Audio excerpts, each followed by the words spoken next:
Bonsoir à tous, merci de nous rester fidèles. Tout de suite, le principal titre de cette spéciale édition Marche verte. Une fois de plus, le discours royal est celui de la clarté des positions du Royaume du Maroc sur son intégrité territoriale et son attachement à la légitimité internationale et à une solution pacifique négociée à ce conflit artificiel. Le discours royal marque une nouvelle étape face à la duplicité et à l'ambiguïté des positions de certains partenaires sur le Sahara marocain.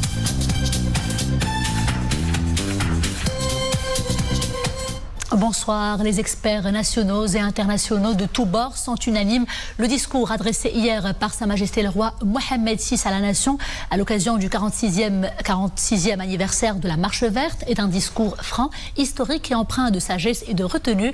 Le discours royal réaffirme de manière tout aussi claire et ferme que la souveraineté du Maroc sur le Sahara n'est pas négociable et que la finalité du processus politique onusien vise à aider les parties à ce conflit régional à parvenir à une solution politique conformément à l'initiative marocaine d'autonomie. Tout de suite, l'intégralité du discours royal en compagnie de Boubacar Ben Ghabret.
Alhamdulillah, wassalatu wassalamu ala moulana rasoulillah wa alihi wa sahbihi, Chabi al-Aziz.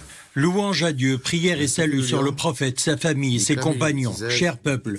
C'est avec une immense fierté que nous commémorons aujourd'hui le 46e anniversaire de la Marche verte.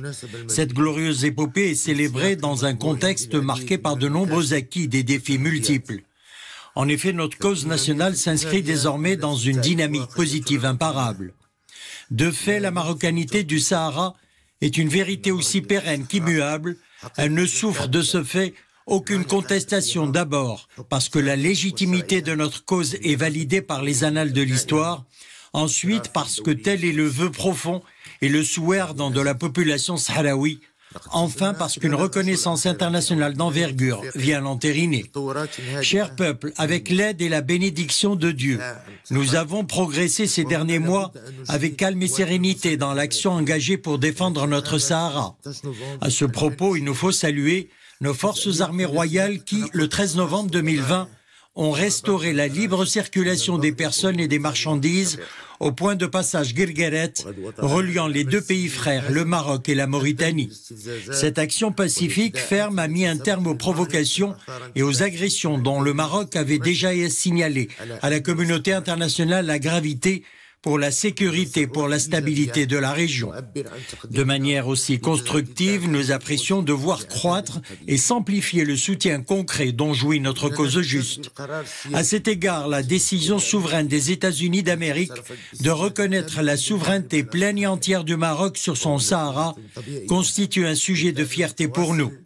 Elle est le corollaire naturel de l'appui constant des administrations américaines antérieures et l'illustration de leur rapport constructif au processus de règlement de la question du Sahara.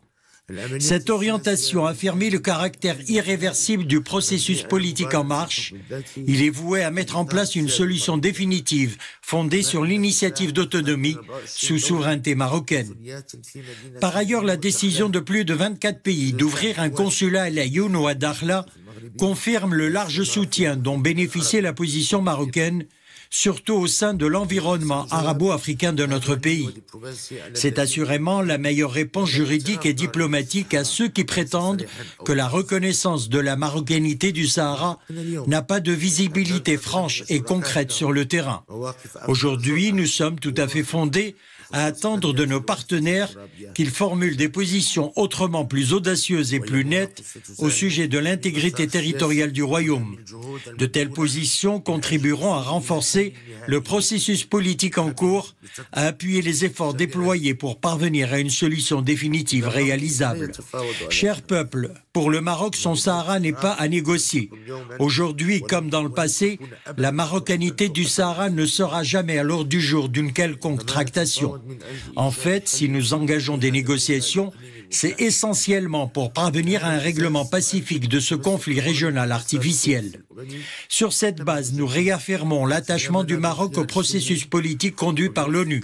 Nous réitérons également notre engagement en faveur de la recherche d'une solution pacifique pour le maintien du cessez-le-feu et de la poursuite de la coordination et de la coopération avec la MINURSO dans la stricte limite des attributions qui lui sont assignées. À cet égard, nous renouvelons à son Excellence le secrétaire général des Nations Unies, M. Antonio Guterres, et à son envoyé personnel, notre soutien total pour les efforts qu'il déploie afin que soit relancé le processus politique dans les plus prompts délais. À ce propos, nous insistons sur la nécessité de se conformer aux paramètres définis par les résolutions successives du Conseil de sécurité depuis 2007 et qui ont été consacrées dans les rencontres tenues à Genève sous l'égide des Nations Unies. Chers peuples, les développements positifs de l'affaire du Sahara confortent également la dynamique de développement soutenue dans nos provinces du Sud. En effet, celles-ci connaissent un essor général illustré par le développement des infrastructures et la réalisation de projets économiques et sociaux. Grâce à ces projets, les régions du Sahara sont devenues désormais un espace ouvert aux opportunités de développement et une plateforme propice à l'investissement national et étranger. Dieu soit loué, nous avons dans la région des partenaires internationaux de bonne foi qui, en toute clarté et en toute transparence, investissent aux côtés du secteur privé national et contribuent ainsi au bien-être de la population. À cet égard, nous tenons à exprimer notre considération aux pays et aux groupements qui sont liés au Maroc par des conventions et des partenariats et pour qui nos provinces du Sud constituent une partie intégrante du territoire national. En revanche, à ceux qui affichent des positions floues ou ambivalentes, nous déclarons que le Maroc n'engagera avec eux aucune démarche d'ordre économique ou commercial qui exclurait le Sahara marocain. Par ailleurs, nous considérons que les conseils élus démocratiquement, librement et de manière responsable dans les provinces et régions du Sahara sont les véritables représentants légitimes de la population locale. Notre souhait est que ces conseils soient une force motrice pour mettre en œuvre la régionalisation avancée compte tenu de sa vocation à offrir de réelles perspectives de développement et à favoriser une véritable participation politique. Chers peuples, clé de voûte de l'unité nationale du royaume, la question du Sahara est la cause qui rassemble tous les Marocains. Par conséquent, il appartient à chacun, selon sa position et son statut, de rester mobilisé et vigilant en vue de défendre l'unité nationale et l'intégrité territoriale du pays, de consolider les réalisations accomplies dans nos provinces du Sud en matière politique et en termes de développement. C'est le meilleur gage de fidélité au serment éternel de la marche verte, à la mémoire immaculée de son artisan, notre vénéré père, feu Sa Majesté le roi Hassan II, que Dieu ait son âme, ainsi qu'aux valeureux martyrs de la patrie. C'est également l'occasion pour nous d'adresser aux 5 peuples du Maghreb nos vœux les plus sincères d'unité, de stabilité, de progrès et de prospérité. Pour conclure, nous rendons un vibrant hommage et exprimons notre considération aux forces armées royales, à la gendarmerie royale, à la sûreté nationale, aux forces auxiliaires, à l'administration territoriale et à la protection civile, toutes composantes confondues, pour leur mobilisation constante sous notre commandement à défendre l'unité nationale et à préserver la sécurité et la stabilité du pays. تحت قيادتنا للدفاع عن وحدة الوطن والحفاظ على أمنه واستقراره. والسلام عليكم ورحمة الله تعالى وبركاته.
Place à présent à notre deuxième édition spéciale Marche verte au cœur des provinces du Sud à Laayoune. Iman Ablou, bonsoir.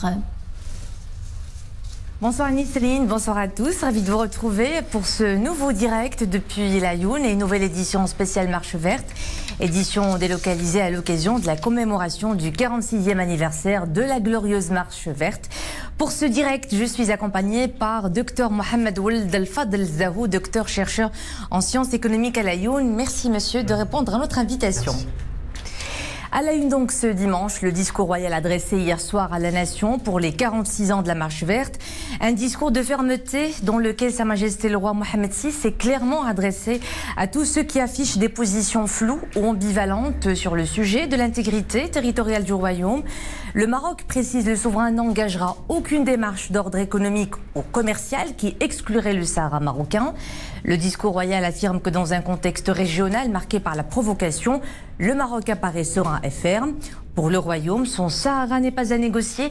La marocanité du Sahara ne sera jamais à l'ordre du jour, précise encore le souverain, en affirmant l'attachement du Maroc au processus politique pour le règlement définitif de ce conflit artificiel.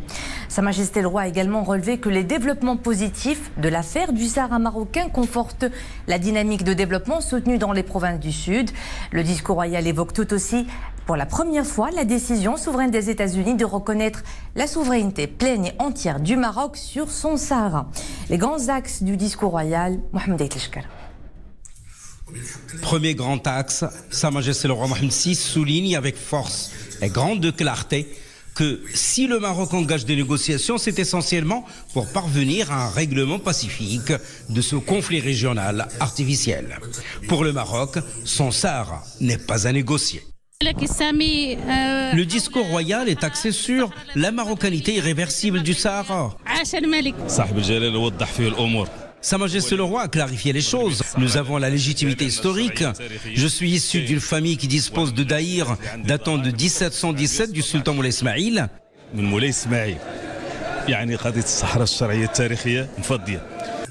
Sa Majesté le roi Mohamed VI souligne également dans son discours que la légitimité de la cause nationale est validée par les annales de l'histoire, ensuite parce que tel est le vœu profond et le souhait ardent de la population sahraoui, enfin parce qu'une reconnaissance internationale d'envergure vient l'entériner. Le discours souligne notamment que la question du Sahara ne sera jamais sur la table des négociations. Le Maroc est dans son Sahara. Toutes les parties doivent se mettre autour de la table de négociation pour la paix.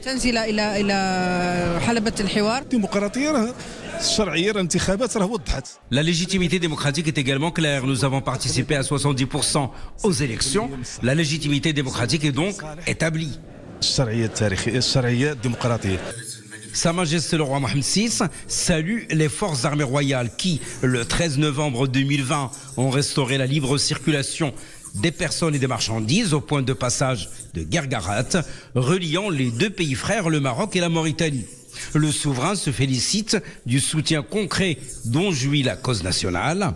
La décision souveraine des États-Unis d'Amérique de reconnaître la souveraineté pleine et entière du Maroc sur son Sahara constituant un sujet de fierté pour le royaume. La décision également de plus de 24 pays d'ouvrir des consulats à Lyon ou à Dakhla vient confirmer le large soutien dont bénéficie la position marocaine.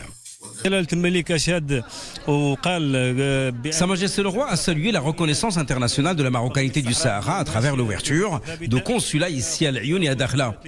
Bref, le Sahara est marocain et il le restera jamais. Nous sommes tous fortement attachés à l'intégrité territoriale du royaume.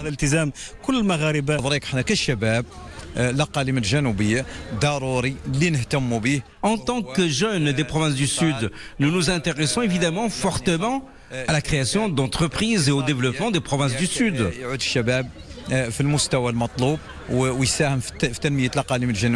Le discours royal souligne enfin que le royaume du Maroc attend de ses partenaires qu'ils formulent des positions autrement plus audacieuses, plus nettes au sujet de l'intégrité territoriale du royaume du Maroc. Il est très important de souligner encore une fois cette mise au point de Sa Majesté le Roi Mohammed VI et que je cite: pour le Maroc, son Sahara n'est pas à négocier. Aujourd'hui, comme dans le passé, la marocanité du Sahara ne sera jamais à l'ordre du jour d'une quelconque tractation. Fin de citation.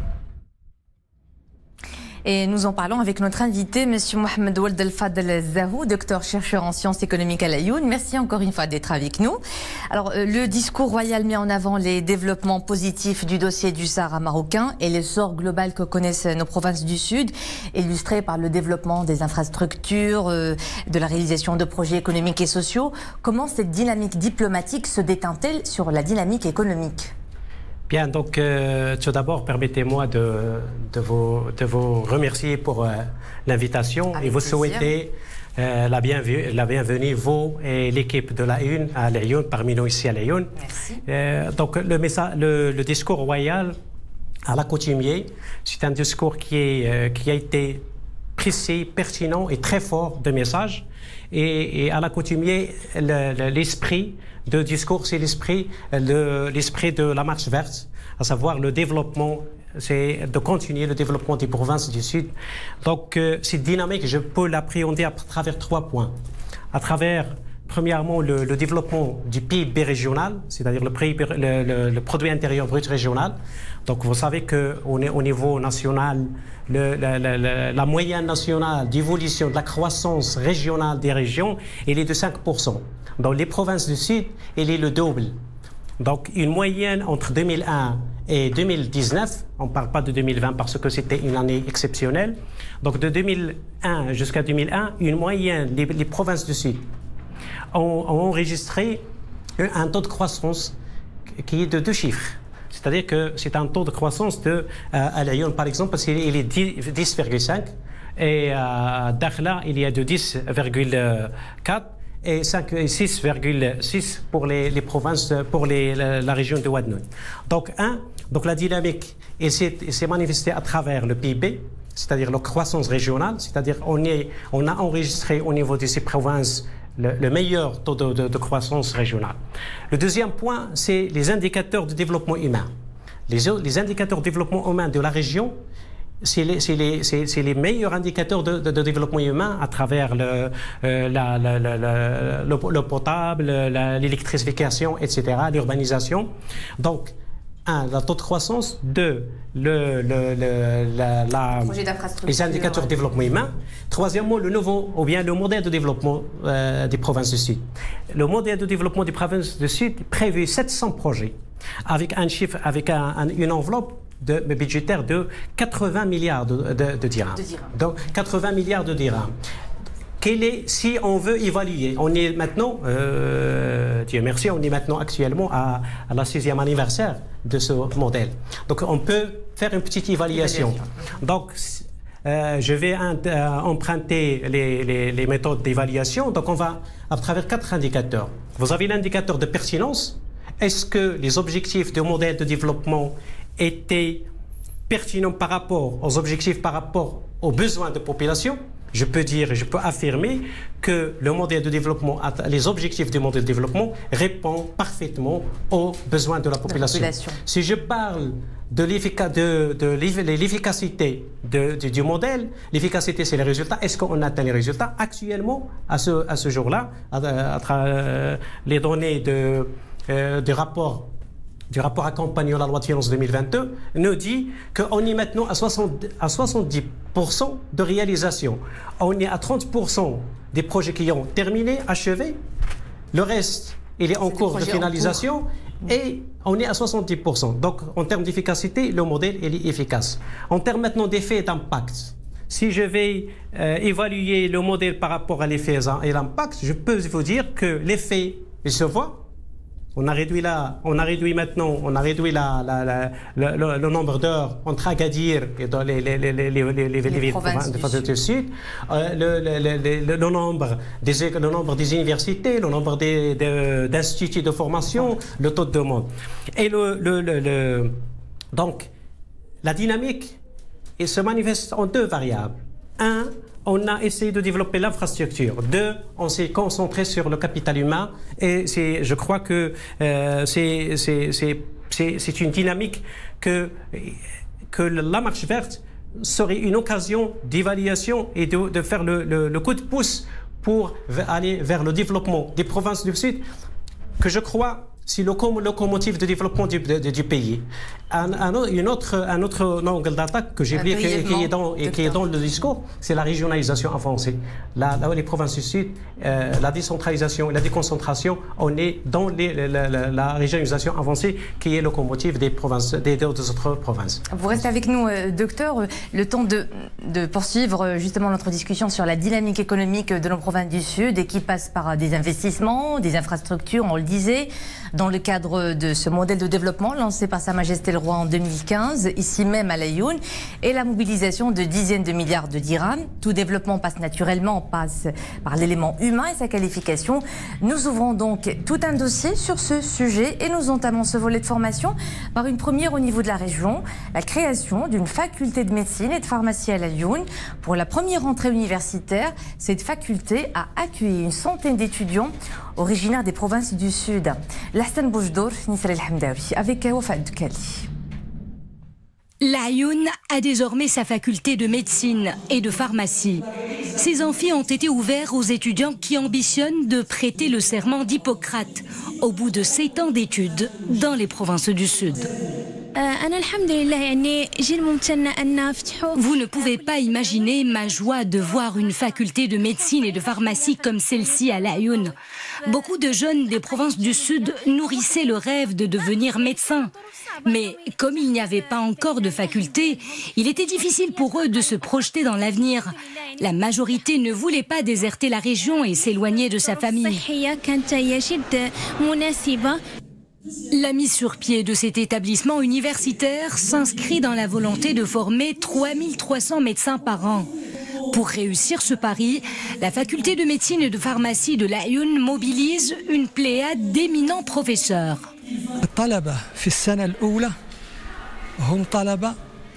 Les étudiants en première année de médecine sont des jeunes en tout début de leur chemin. Par conséquent, ils ont besoin de professeurs qui éclaireront leur route. C'est cela notre rôle. Il est strictement pédagogique.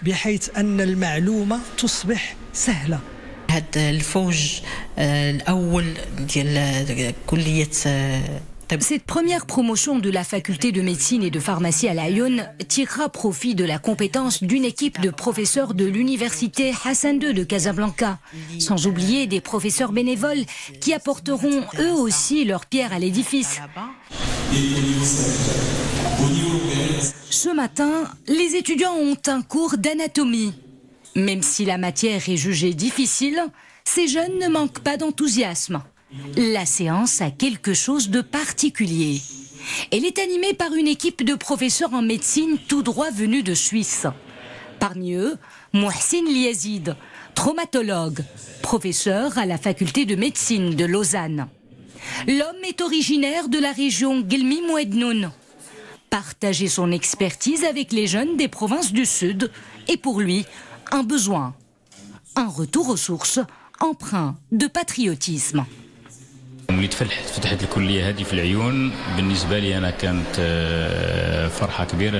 Lorsque j'ai su que la faculté de médecine de l'Aïoun a ouvert ses portes, je me suis réjoui de cette bonne nouvelle qui concerne directement la région dont je suis issu.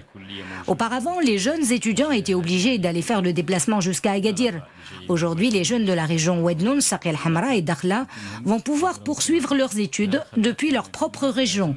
C'était important pour moi de faire le déplacement et contribuer à la formation de ces jeunes. D'ici quelques années, avec cet outil, vous allez avoir des générations de futurs médecins qui vont avoir un bagage extrêmement solide pour pouvoir prendre en charge la population ici. Nous sommes fiers d'accueillir cette délégation de professeurs en médecine d'origine suisse. À la tête de cette délégation, un professeur marocain, Mohsin Yazid. Tous constituent de grandes compétences dans leur domaine. Ils nous seront très utiles, notamment dans une matière importante qui est l'anatomie. Voilà ce qui donnera une motivation supplémentaire à ces étudiants en médecine à l'Aïoun pour persévérer dans ce long cursus d'études, marchant sur les pas de ce natif des provinces du Sud. D'ici là, le chantier de poursuite de la construction des différentes dépendances de cette imposante faculté de médecine et de pharmacie va bon train. Le taux d'avancement des grosses œuvres a atteint à peu près 75%. Aujourd'hui, la première promo compte une centaine d'étudiants. Ce nombre va doubler à partir de l'année universitaire 2022-2023. Et nous restons sur ce volet formation avec cette fois une convention récemment signée entre l'École nationale de commerce et de gestion de Casablanca et l'École nationale de commerce et de gestion de Dakhla. Cet accord est le premier du genre dans le réseau des écoles nationales de commerce et de gestion. Objectif, ouvrir des voies de coopération entre les étudiants et le monde scientifique. L'ENCG de Dakhla est le dernier fleuron du réseau des ENCG à l'échelle nationale. Nous le verrons avec Abkar Dlimi et Zakaria Moukimbillah. Pour cette conférence inaugurale, un thème d'actualité. Le rôle du Sahara marocain comme trait d'union entre le Maroc et son prolongement africain.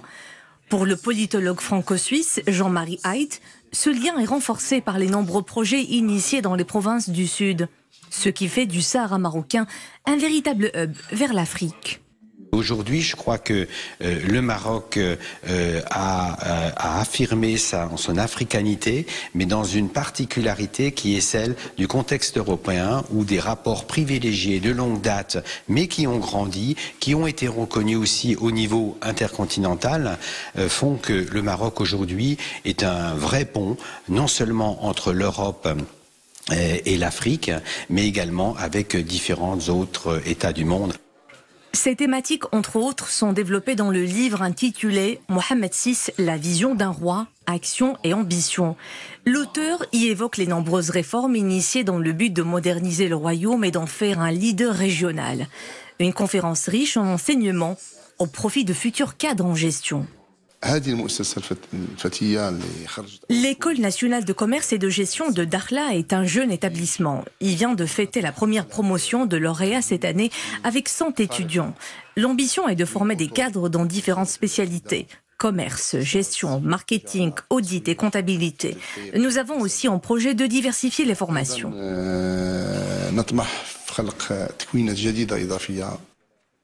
Affilié à l'université Ibn Zohar d'Agadir, l'ENCG de Dakhla est l'un des fleurons du réseau des ENCG. Depuis sa création en 2016, cet établissement se veut un partenaire majeur des acteurs socio-économiques de la région Dakhla-Oued Dahab. Et dans les provinces du Sud, plusieurs noyaux universitaires et instituts supérieurs de formation professionnelle, y compris dans les métiers des technologies nécessaires au parc éolien et énergie renouvelable. C'est un reportage de Zakaria Moukimbillah avec un commentaire de Mohamed Aïd Leshkar. Les énergies renouvelables, une alternative sûre au service du développement durable. Dans les provinces du Sud, comme dans l'ensemble du royaume, un nouveau modèle pour la gestion de ces énergies est à l'œuvre. L'un des fondements de cette stratégie, la formation. L'Institut spécialisé dans les métiers des énergies renouvelables de Tarfaya en est un bel exemple. Étalé sur une superficie de plus de 10 000 m², cet institut a une capacité d'accueil de 840 places. Il est le premier de son genre dans les provinces du Sud.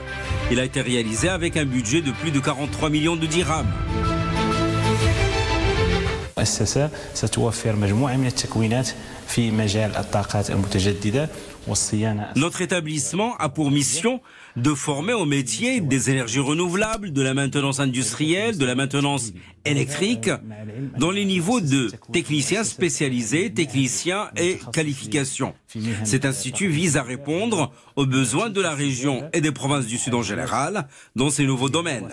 La province de Tarfaya dispose déjà d'un des plus grands parcs d'énergie éolienne au niveau national et l'institut permettra de former une main-d'œuvre qualifiée à la disposition des entreprises locales.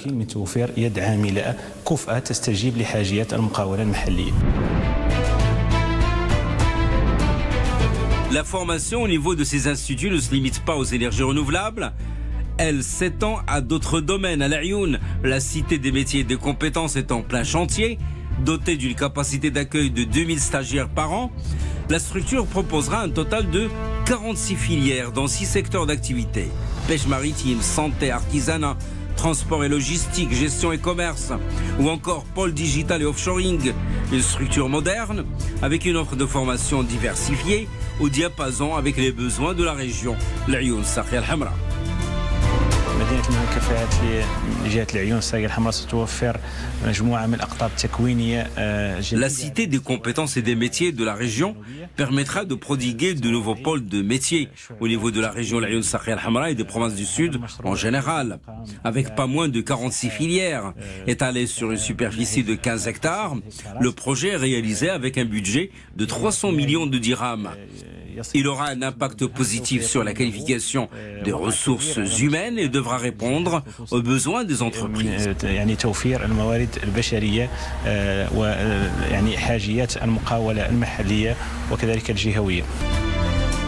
Au total, à travers le royaume, 12 cités des métiers et des compétences du genre devraient voir le jour, des établissements nouvelle génération axés sur des filières potentielles au service de l'employabilité et de la croissance économique. Et je reviens à notre invité, Dr Zahouf. Vous êtes également consultant en formation professionnelle. Alors, dans les provinces du Sud, il y a tout un réseau de formation professionnelle, une cité des métiers et des compétences et un réseau en cours pour l'enseignement supérieur. Parlez-nous justement de cette dynamique de formation professionnelle et supérieure dans ces provinces. Bien, donc, comme il a été dit dans le reportage, et comme je disais l'autre fois, c'est l'investissement, ce n'est pas que les investissements en infrastructure. Donc, on a les directives, les orientations de Sa Majesté, c'est que le développement, ce n'est pas seulement l'infrastructure, c'est les ressources humaines. Bien, donc, pour développer les ressources humaines, le capital humain, c'est un facteur de croissance et de développement.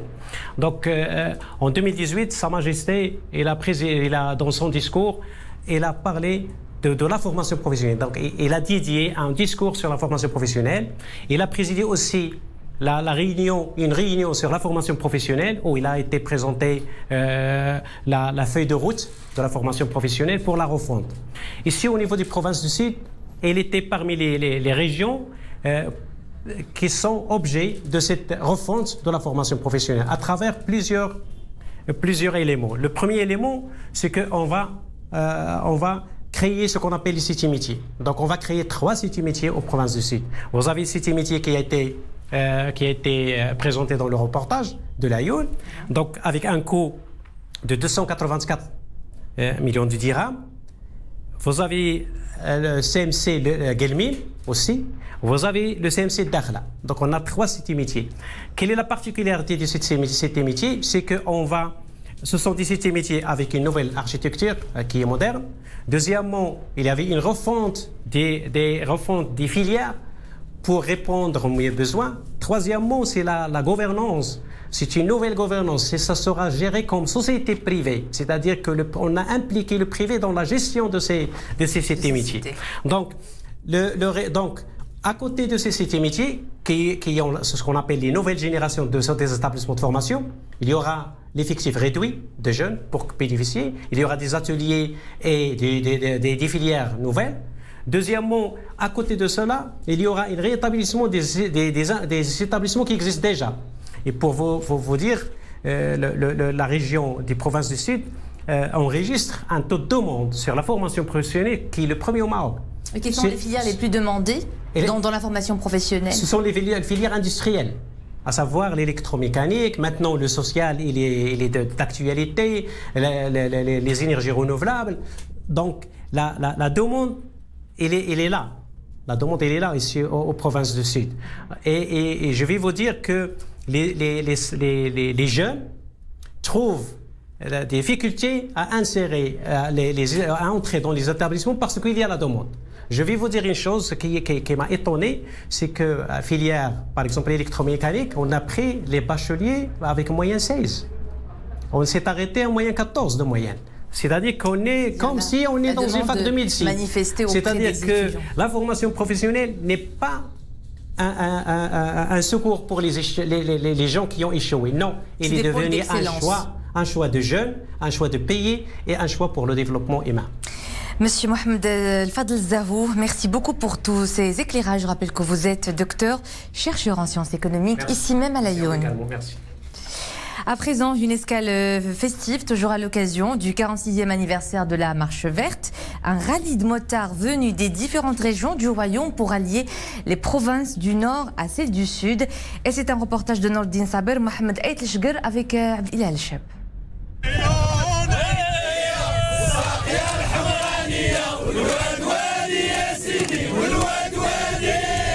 Arrivés sur la place du Meshouar au cœur de l'Ayoun, ils entendent en chœur une chanson devenue symbole de la Marche Verte. Pour ces passionnés de moto, rallier le nord au sud est concrétisé dans le vrai sens de l'expression. On a fait Rabat, après Tanger on a fait Hoceima, il y avait Oujda, Ouarzazate, et après Ouarzazate on a fait Goulmim. On a passé la nuit à Goulmim et là on est parmi vous aujourd'hui. Au départ de Rabat, ils étaient une trentaine. À leur arrivée à l'Ayoun, leur nombre a plus que quadruplé. On est parti de 35 de Rabat et là je crois on est à 120 personnes. Parmi ces passionnés de moto, quelques étrangers, dont un franco-britannique, un habitué du rallye de l'Ayoun. J'ai eu la chance de venir 2 ou 3 fois juste pour la fête de la Marche Verte. Un témoin oculaire de l'essor socio-économique de la région. Il y a de magnifiques infrastructures, les routes sont magnifiques, c'est très très bien. Hein. C'est très développé. Là, vous participez à un grand événement national, c'est l'anniversaire de la Marche Verte. Tout à fait, mais je partage la joie de mes amis marocains pour la Marche Verte et la récupération du Sahara. Le Sahara marocain. Sur la place du Meshouar hier, peu avant le coucher de soleil, l'ambiance était joyeuse, festive, à l'occasion du 46e anniversaire de la glorieuse Marche Verte.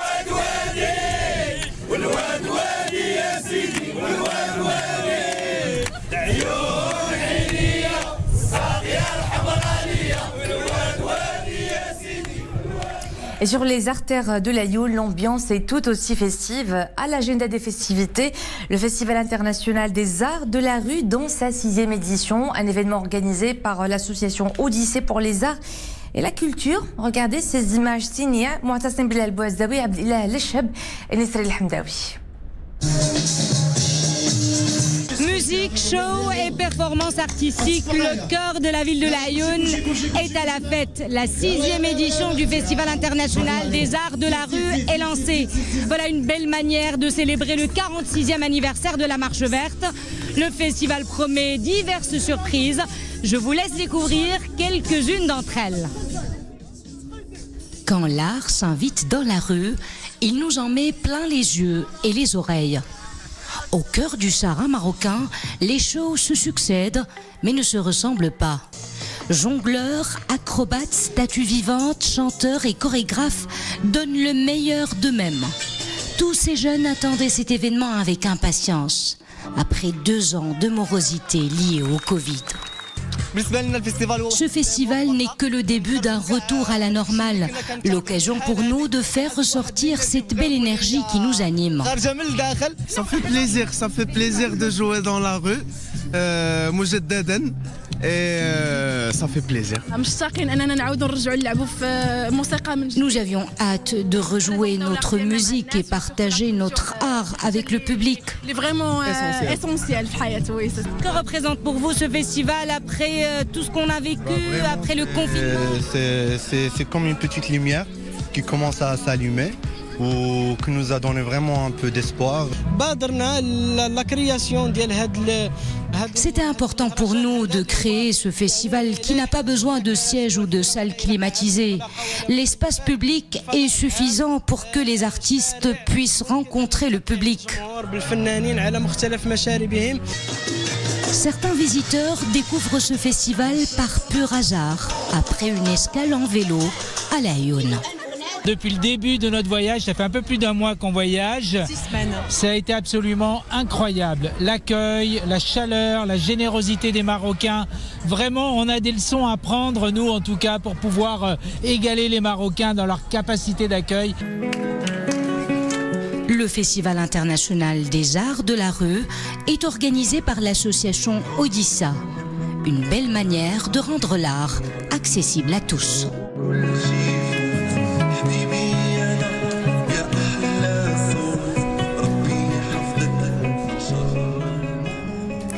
Et c'est la fin de cette édition spéciale Marche Verte. Merci à vous de nous suivre. Merci à toutes les équipes techniques et journalistiques qui ont assuré ce direct. Bonne soirée. Retour à présent à nos studios à Rabat. C'est à vous, Nisri. Merci beaucoup, Iman, à vous et à toute l'équipe mobilisée sur place. C'est la fin donc de ce journal, de cette édition spéciale Marche Verte. À bientôt, toujours avec grand plaisir. D'ici là, portez-vous bien.